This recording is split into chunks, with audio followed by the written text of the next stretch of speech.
Muy buenos días, les saluda el doctor Jorge Lacerna Infantes, yo soy médico genetista de Lima, Perú, país vecino del sur. Un gusto poder participar en este segundo simposio internacional para las familias con síndrome Prader-Willi, ¿no? En esta oportunidad, agradecer a la IPSO, a la Asociación Colombiana de Médicos Genetistas, a la Universidad Javeriana y todos los que han sido los organizadores. Y vamos a dar algunas pautas que ya conocemos mucho seguramente, sobre las características clínicas, alertas médicas y el contexto del COVID en nuestras familias Prader-Willi. Es importante tener en cuenta que hay muchas y muchas personas y familias que han sufrido de esta pandemia y que muchos de ellos los hemos perdido, y un homenaje a ellos y a sus familias, y bueno, decirles que estamos con ustedes y para ustedes este simposio, y esperamos que les pueda servir muchísimo. Como sabemos, Prader-Willi se le llama síndrome. Ojo, muchas personas asumen síndrome con retraso mental o discapacidad intelectual. No, un síndrome es un conjunto de características que tienen una explicación común, ¿ya? Y en Prader-Willi vemos justamente diferentes signos que pueden ser los red flags, que son las banderitas, y hay otros que no son tan frecuentes, ¿no? En base a los signos o la signología más frecuente es que hemos podido englobar en una sola categoría, digamos así, a muchas de las personas que sufren o tienen esta condición. Acá hay un video que espero que puedan ver sobre la historia de unas familias acá en Perú. Espero puedan escucharlo. Síndrome de Prader-Willi. Para la mayoría una enfermedad desconocida. Para aquellas madres de quienes lo padecen, una lucha de amor y un calvario de incertidumbre. Somos Prader-Willi todos. Tanto el niño que trae la condición como la familia vive el síndrome, comparte el síndrome y experimenta el síndrome, ¿no? En su totalidad.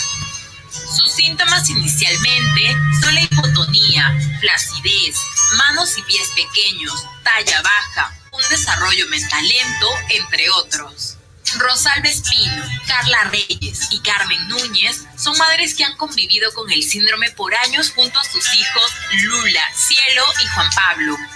¿Quién mejor que ellas para contarnos sobre este mal? Todos los médicos llegan al pediatra, endocrino, a visitarla, a verla, porque ella dormía todo el tiempo, no se alimentaba, nos la alimentaban con gotero, y ya al cargarla también tú veías como su cabecita se le caía, ¿no? Parecía un muñeco de trapo.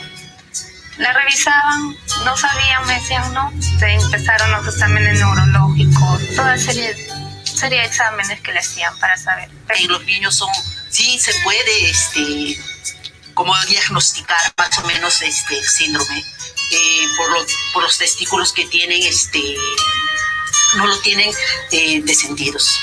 Yo me tracé un objetivo. Yo dije, no, mi hijo tiene que caminar. Verlo a mi hijo era muy doloroso. Verlo así postrado en la cama, que no tenga movimientos, era muy doloroso. Hay síntomas que aparecen, hay otros que desaparecen, pero lo va superando con terapias físicas, psicomotricidad. Mi hija estuvo 2 años en terapia física, desde los 6 meses hasta que cumplió los 2 años, más o menos, ya en terapia física, y le dieron de alta. Pero una vez que superan la terapia física, que tú dices, uy, lo logré ya, viene la ansiedad, empieza el comer. Como pueden ustedes ver allí, hay diferentes signos que aparecen temprano, ¿no? Y que pueden confundirse con otras condiciones, ¿no? Y a veces solamente son tratados como eso, como un signo, como un síntoma, y nos quedamos con una parte del rompecabezas, ¿no? Ese rompecabezas son los criterios de diagnóstico para Prader-Willi. Muchos de ellos van a aparecer desde la etapa neonatal, como la hipotonía, ¿no? Entonces son características que van a darnos un indicio o una probabilidad para que esta niño, este nene puede tener Prader-Willi. Pero dirán, pero doctor, hipotonía, pues tiene muchas condiciones genéticas y no genéticas, ¿no? ¿De qué estamos hablando? Sí, pero empezamos a completar el rompecabezas, ¿no? Y hablamos de hipotonía, problemas para la succión debido a la hipotonía, problemas para subir de peso, problemas para alimentarse, una baja ganancia ponderal, ¿no? Y que a veces requiere, pues, ponerle su sonda, ¿no? Pueden haber diferentes técnicas que necesitan para poder alimentarse, hasta gastrostomías, hemos visto en algunos casos, ¿no? Hay una ganancia de peso que empieza a aumentar a partir del año de edad, 2 años, 3 años, empiezan a ganar de peso, ¿no? Los que nacieron con peso bajito, ¡bum!, empiezan a subir, ¿no? Y eso los lleva a una obesidad central. Hay algunas características distintivas en la carita, ¿no?, que nos podrían orientar a ello, pero estamos hablando de un neonato. Ojo, una cosa es ver un neonato y otra cosa es ver a un joven o a un infante o a un adulto, donde ya son más evidentes, ¿no? El tema de algunas alteraciones endocrinológicas que dependen de una parte del encéfalo que se llama hipotálamo, es decir, por ejemplo, el hipogonadismo o hipogenitalismo, ¿no? Eso también nos ayudaría a pensar en esto, pero no lo vamos a ver en la etapa inicial, ojo. Entonces, a lo largo del seguimiento. Retraso en el desarrollo producto de la hipotonía, ¿no? No caminan a tiempo. Miren, imagínense, a veces caminan a los 4, 5, 6 años, si es que no tienen terapia física, y algunos a mucha mayor edad, ¿no? Y tienen como dijo en el video, un lento aprendizaje que los puede llevar hacia una discapacidad intelectual, ¿no? Leve, moderada, severa, dependiendo de las atingencias que hayan en el ambiente, en la familia, en el sistema de salud, ¿no? Y a veces mayor propensión a tener problemas en el lenguaje, por ejemplo, ¿no? Pero si tú le das una tablet, a veces sí pueden comunicarse mejor que incluso nosotros, ¿no? Eso sí, tienen una alta capacidad para hacer una inteligencia visoespacial muy, muy interesante, pero en el tema de razonar ciertos tipos de cosas o problemas es bastante deficiente, ¿no? En muchos de ellos, en el 98%, aparece la hiperfagia, ¿no? Entonces, justo se da y coincide con ese aumento de peso por la hiperfagia, y hay una obsesión, ciertas ideas obsesivas que se van repitiendo en el cerebro y repitiendo, y a veces tienen que ver también con la alimentación, y pueden llegar incluso a esconder comida, a hacerlo sin que se den cuenta las personas. Una de estas partes de rompecabezas es el examen genético. El examen genético me indicará una alteración en una parte del cromosoma 15, ¿no? Que tiene que ver con los genes que están ligados a Prader-Willi. Son varios genes, son un conjunto de genes que cuando no están o están pero no funcionan porque están apagados, van a dar la condición de síndrome Prader-Willi. Otra parte de este rompecabezas tiene que ver con esto que había dicho la señora de acá de Perú, en cuanto a duermen mucho, ¿no? Son letárgicos, ¿no? Incluso desde la parte fetal no se mueven mucho, sobre todo para las mujeres que no son primíperas y comparan, ¿no? Oiga, pero mi hijo, ¿y qué pasó, no? ¿Por qué mi nene se mueve menos? Eso también puede ser un indicador. Y hay problemas en la conducta que son también muy importantes, porque son los que hay una disrupción con el comportamiento a veces en la sociedad con otras personas, que tienen que ver con esos famosos berrinches, las crisis, ¿no? Que no les dejan interrelacionar y a veces pueden durar horas, ¿no? Y pueden llegar incluso a agredir a su familia, a las personas, comportamientos obsesivos compulsivos, a veces manerismos, movimientos repetitivos, ¿no? Y muchos otros tipos de comportamientos, hasta robar, ¿no? Comida sobre todo, o dinero para comprar comida. La talla baja, y hay problemas, por ejemplo, con la parte del sueño. Tienen una alteración arquitectónica en el sueño, no duermen adecuadamente, y además de eso pueden tener problemas respiratorios como apneas, ya sean apneas centrales, apneas mixtas, ¿no? Y van a generar también algunas alteraciones, ¿no? La talla corta, ¿no? La talla corta, las manitos y otras características como el picking, ¿no? Y defectos. Uno escucha a veces a las personas con Prader-Willi y por la voz uno también puede darle un puntaje más, ¿no? Aparte de eso, pueden haber alteraciones en la vía esquelética, en cuanto a pueden haber escoliosis, producto también de la hipotonía, no tienen una capacidad para vomitar como en otras personas, es decir, el estímulo no desencadena esa respuesta, ese reflejo, ¿no?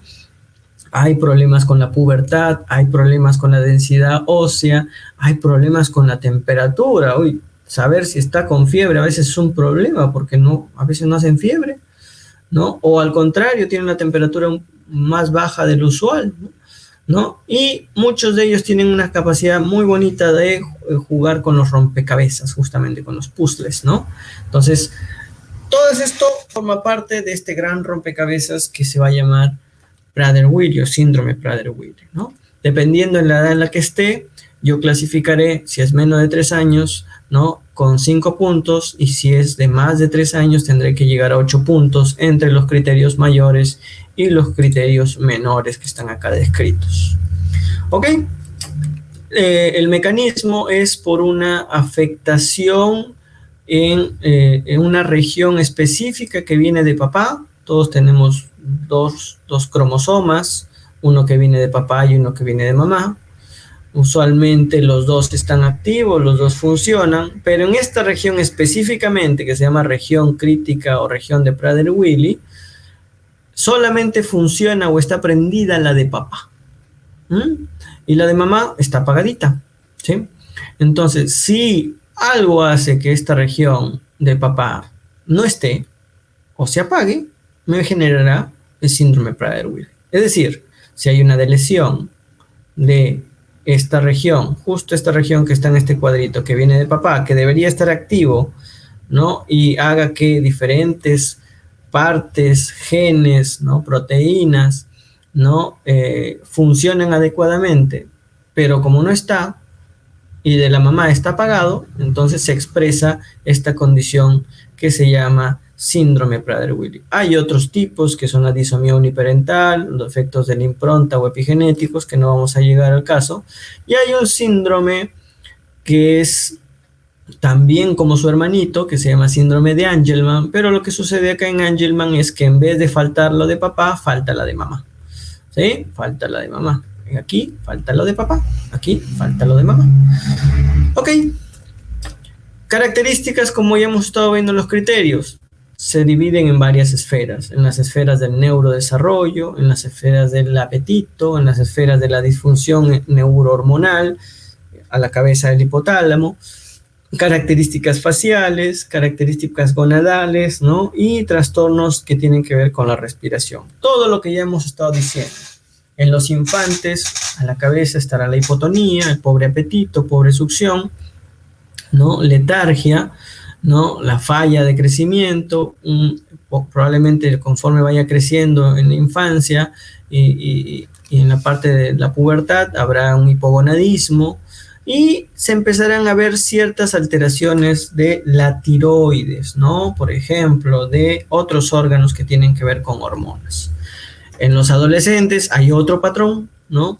Y allí empezaremos también a ver el tema cognitivo, el tema de que no se pueden comunicar adecuadamente, no tienen ciertas alteraciones en cuanto al comportamiento, ¿no? Social, ¿no? El comportamiento con sus pares, ¿no? En la parte del aprendizaje, ¿no? Y obviamente aquí también tiene que ver el tema de la fertilidad, ¿no? El hipogonadismo, ¿no? Todo ello a lo largo de los años marcarán diferentes hitos para el diagnóstico. Lo ideal es pues diagnosticarlo lo más antes posible, ¿no? Pero a veces no se puede, quizás por desconocimiento de los colegas, quizás porque no estamos acostumbrados, porque como médicos nos acostumbramos o nos forman para ver lo más frecuente, lo común. No nos forman para ver lo que es menos frecuente, menos prevalente o raro, ¿no? Entonces tampoco es que sea culpa de nosotros los colegas, pero sí quizás tenerlo como un diagnóstico diferencial para ciertos tipos de hallazgos que pueda encontrar en los niños, adolescentes, adultos, jóvenes. En base a esto, a estas características que tenemos en las personas con Prader-Willi, en base a los riesgos que ello trae consigo, ¿no? Se han elaborado, gracias al aporte de muchos médicos, ¿no? Mucho personal de salud en el mundo y de la International Prader-Willi Syndrome Organization, que es la IPSO, que está también apoyando en este simposio, diferentes alertas médicas, ¿no? O sea, cosas claves que si las vemos, disparan las alarmas y hay que tratar de buscar qué es lo que estaría pasando, ¿no? Esto lo podemos encontrar en la página web de la IPSO, en los recursos para profesionales, ¿no? Está en diferentes idiomas, ¿no? Y lo que vamos a ver es un desarrollo de las partes más importantes. En general, lo que tenemos que considerar en todas nuestras personas o familias Prader-Willi es que hay que tener cuidado con ciertas cosas, ¿no? Ya hay que sospechar de que podría ir algunas cosas mal si es que veo ciertos signos de alarma. Por ejemplo, hay que tener cuidado con la anestesia. Hay algunos fármacos que se ha visto que las personas con Prader-Willi podrían reaccionar no tanto como uno espera.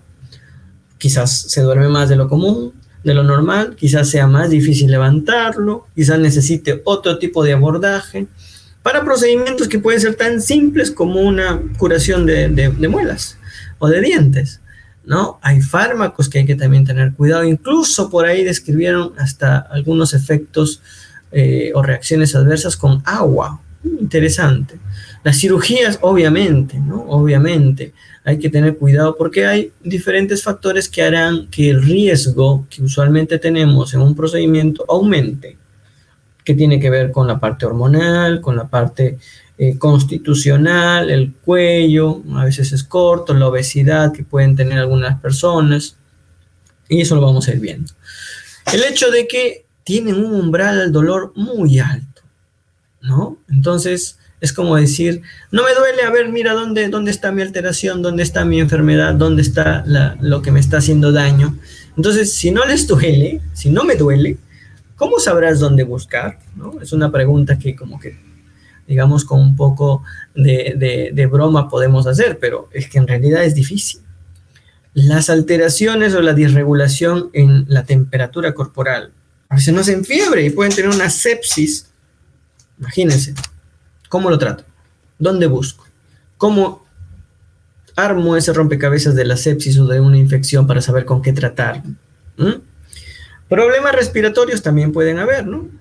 Entonces, si aparte yo tengo apneas, si aparte yo tengo una alteración de mi sueño, y encima tener problemas respiratorios como una obstrucción, ¿no? Por algunas amígdalas grandes o por apneas en sí, eso puede generar un problema, ¿no? En diferentes tipos de procedimientos o en general en su vida.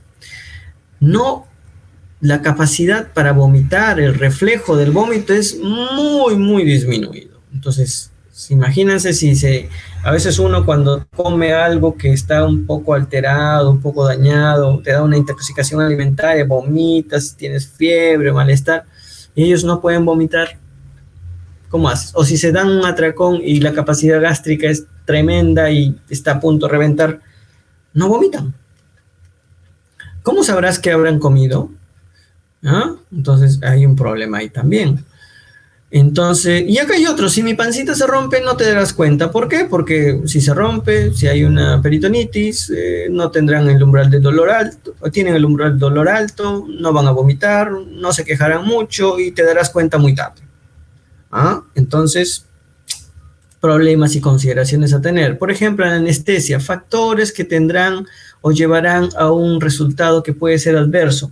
La obesidad, ¿no? Si no está controlado su IMC, si no he tenido un buen control sobre su peso, es un problema para la anestesia. Hay muchos fármacos que se acumulan en el tejido graso y pueden también generar una continua recirculación de este fármaco.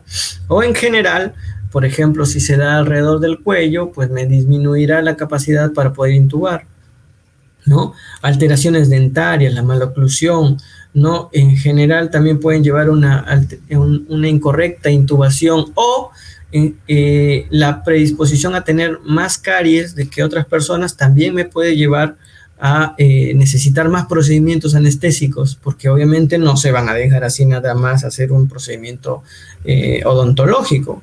Hay que tener ahí una maña. Entonces, si le doy anestesia, puedo tener resultados adversos. El umbral del dolor elevado también, porque a veces salen de una herida quirúrgica y empiezan incluso a rascarse, a hacerse daño, a sangrar, ¿no? Y no vas a poder a contrarrestar eso muy fácilmente, ¿no? El tema de la temperatura inestable, la saliva espesa, todo ello podría complicar una supuesta y requerida intervención como una intubación, como un procedimiento, ¿no?, mayor que necesite sí o sí una intervención anestésica o el uso de diferentes fármacos, ¿no?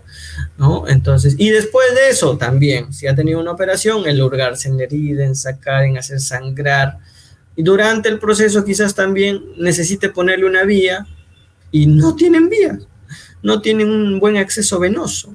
Es difícil. ¿Qué hago? ¿No? Si hay una emergencia, si hay un problema que requiera un abordaje rápido, voy a tener problemas. Dificultades respiratorias, que son otras alertas, ¿no? Hay una disrupción del sueño, una alteración en el patrón de sueño, pueden haber apneas, ¿no? Y eso me puede complicar, ¿no?, el tema del sueño y a la vez hacer un círculo vicioso, generar hipoxia tisular y eso generar más daño. Entonces, mucho cuidado con el tema de las apneas. Hay que observar el tema de los ronquidos, las pausas respiratorias que se dan durante el sueño, incluso a veces hasta medirlas, ¿no? Conversar con su neumólogo, con su otorrino para ver si no hay algo que está obstruyendo más incluso esa vía aérea, como unas amígdalas grandes, como unas adenoides grandes, si es que no tienen problemas en la tráquea, una traqueomalacia, una estrechez de la tráquea, ¿no? Y aparte, pues, tratar de controlar el peso, ¿no? Porque la obesidad mórbida, pues, altera aún más el tema de las apneas y aumenta mucho más las dificultades respiratorias y lleva mucho más alto los riesgos de que algo malo pueda pasar. Las apneas están ligadas a infartos, algunos eventos cardiovasculares. A veces hay también reflujo gastroesofágico, ¿no? Y eso también puede ser un problema, ¿no? Porque puede inflamar toda esta zona y generar mayor obstrucción. ¿Qué hacer con eso? Estudios polisomnográficos, a veces utilizar oxígeno, a veces utilizar intervenciones como el CPAP, el BiPAP, controlar el ingreso calórico, mejorar la dieta, controlar el peso. Hormona de crecimiento también ayuda a mejorar el perfil cardiometabólico, pero según algún estudio por allí dijeron que también estaba, se veía que podía asociarse a un aumento de las dificultades por apnea, por aumento del tejido linfático, linfoideo, perdón. Aún no se sabe bien, pero habría que usarlo con cuidado. La enfermedad gástrica, es un dolor de cabeza, porque a veces no los cuidamos bien o se nos pasa de la vista un ratito del cuidado y pueden meterse cualquier cosa a la boca, ¿no? Pueden tener pica inclusive, ¿no? Que es comerse cosas que no están hechos para la alimentación. Entonces, ¿qué hacemos? Entonces, una enfermedad gástrica o gastrointestinal en general puede llegar a ser severa. Entonces tengo que hacer un buen examen clínico, tengo que tratar de ayudarme con otros exámenes auxiliares, porque a veces la clínica no me va a ayudar porque está un poco solapada o quizás atenuada o muy atenuada, ¿no? Entonces ver si es un tema de una constipación, un estreñimiento, si hay una distensión gástrica, ¿no? Y incluso quizás pueda requerir una intervención quirúrgica de emergencia, porque no nos vamos a dar cuenta necesariamente si estas personas pueden tener algún tipo de perforación o riesgo de perforación, porque tienen todos estos factores que no nos van a dejar hacer un diagnóstico limpio. Entonces hay que chequear, y cuando yo empiezo a ver que el niño tiene dolor, se queja de dolor, o empieza a vomitar, cuídense mucho y hagan todo lo posible hasta determinar qué es lo que está pasando, porque de por sí ellos no tienen esa capacidad no tan afinada como el resto de las personas, y si las vemos es que algo grave en realidad está pasando. Mucho cuidado con eso. La parte gastrointestinal es una de las que más se afecta también. Alteraciones traumatológicas propias de la hipotonía o que devienen de ella, como la escoliosis, como algunas alteraciones en la rodilla. Miren, por ejemplo, acá, ¿no? Cómo es que se ha alterado el eje, ¿no? Y el ángulo de estas rodillas, y esto puede estar generando también molestias. A veces los golpes generan hematomas rápidos, ¿no? Puede haber displasias de caderas en la parte de la neonatal o infantil. Y si se hacen heridas o se fracturan, pues tienen un umbral al dolor alto. Mucho cuidado entonces con ello, estar evaluándolos, ver si es que hay algún tipo de herida, ¿no? Moretón, equimosis, y a veces pecar de exceso, porque podría ser que por ahí haya algo subyacente que no nos hayamos dado cuenta. Finalmente, COVID. COVID ha golpeado a todos. Y a las personas que tienen factores de riesgo les ha dado con mayor severidad. Personas con obesidad, con hipertensión, con diferentes factores que aumentan su morbimortalidad, el COVID nos ha dado con más palo. En general, estar con COVID es muy, muy difícil en un sistema de salud como el nuestro, por ejemplo, que es completamente desmembrado, que tiene muchas falencias y deficiencias. Encima de eso, no conseguir cama, ¿no? El tema del contagio de la familia, la vacunación que a veces no llega, y sobre todo si ya tenemos a nuestros niños, a nuestros hijos con esta condición que es Prader-Willi, el riesgo aumenta exponencialmente. Acá hemos tenido algunas familias que han tenido COVID, ¿no? Las personas con Prader-Willi, y que lastimosamente han estado en situación crítica. Algunas de ellas en el mundo también saldrán airosas, algunas no saldrán airosas, y será un drama para la familia y para todos en general. El COVID nos ha demostrado pues lo falentes que somos en cuanto a sistema, en cuanto a preparación, ¿no? Y también obviamente a las personas que están en riesgo también nos ha generado mayores problemas. COVID en Prader-Willi, obviamente si es que hay obesidad, no hay un control adecuado de peso, si es que hay problemas respiratorios y todas las atenuantes que hemos estado viendo, empeorará drásticamente y dramáticamente el pronóstico, y el riesgo de muerte es altísimo, ¿no?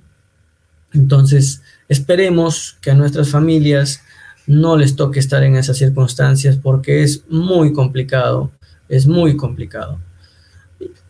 Y aparte de eso, COVID ha traído no solo per se como problema respiratorio y pandemia, sino también como ansiedad para nuestros niños, para nuestras personas con Prader-Willi, porque obviamente como familiar, como cuidador, como padre, yo no voy a permitir que salga a la calle así nada más, y voy a cuidarlo muchísimo. Y las personas con esta condición, pues los niveles de ansiedad se han ido al cielo, ¿no?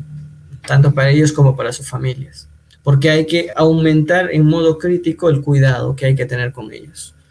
Y eso, a su vez, pues trae otros trastornos de depresión, ansiedad, ¿no? Y obviamente no voy a poder controlar quizás de manera adecuada la parte metabólica, el peso, porque no puede salir, porque no puede correr, porque no puede hacer ejercicios, ¿no? Y todo ello ya en estos casi 2 años, en algunas partes del mundo y 1 año en nuestro país, pues puede generar otro tipo de alteraciones que van a también hacer sufrir a nuestras familias, ¿no? Por ejemplo, en este estudio vieron que había mucho ansiedad, ¿no? En cuanto a los cuidadores y a las familias con Prader-Willi, que generaron impacto en estas familias, ¿no? En cuanto a la educación, en cuanto a la ansiedad, en cuanto al control de peso, ¿no? Y otros tipos de factores, ¿no? Obviamente, si vamos a hablar de ello, hay que hablar un poquito de la vacunación, ¿no? Las vacunas en general para COVID han sido aprobadas para usualmente mayores de edad, ¿no? Mayores de 18 años, inclusive 16 años para algunas vacunas, dependiendo de su diseño y de la marca, ¿no? En nuestro país hemos podido ver que algunas de nuestras familias se han vacunado, ¿no? Y a Dios gracias, José Ignacio, ¿no? María Alejandra, Jesús, han podido tener una vacuna y optar por una vacuna de Prader-Willi, pero no está hecho para menores de edad, donde a veces está la mayoría de los casos en cada uno de sus países. Pero esto quizás nos da una medida protectiva más, pero no que no nos haga bajar la guardia, ¿no? Y bueno, eso es lo que estamos también propugnando en nuestro país. Fuera de ello, escenarios como este, en la cual podemos conversar diferentes especialistas, diferentes personas, familias, que bueno, hasta hace poco era de modo presencial, pero que ahora con el tema virtual también nos permite relacionarnos, conversar, compartir, ¿no? Planear, mejorar para ustedes, como familias, como cuidadores y como sociedad en general. Y lo mismo estamos tratando de hacer acá en nuestro país, en nuestra asociación de síndrome Prader-Willi Perú, donde diferentes profesionales hemos empezado a compartir diferentes conocimientos también para con ellos y así lograr un poco más de educación, quizás un poco más de preocupación, un poco más de concientización y, cómo no, mejorar nuestra realidad como país, como familias en Prader-Willi. Ha sido un gusto poder estar con ustedes en este día. Muchas gracias.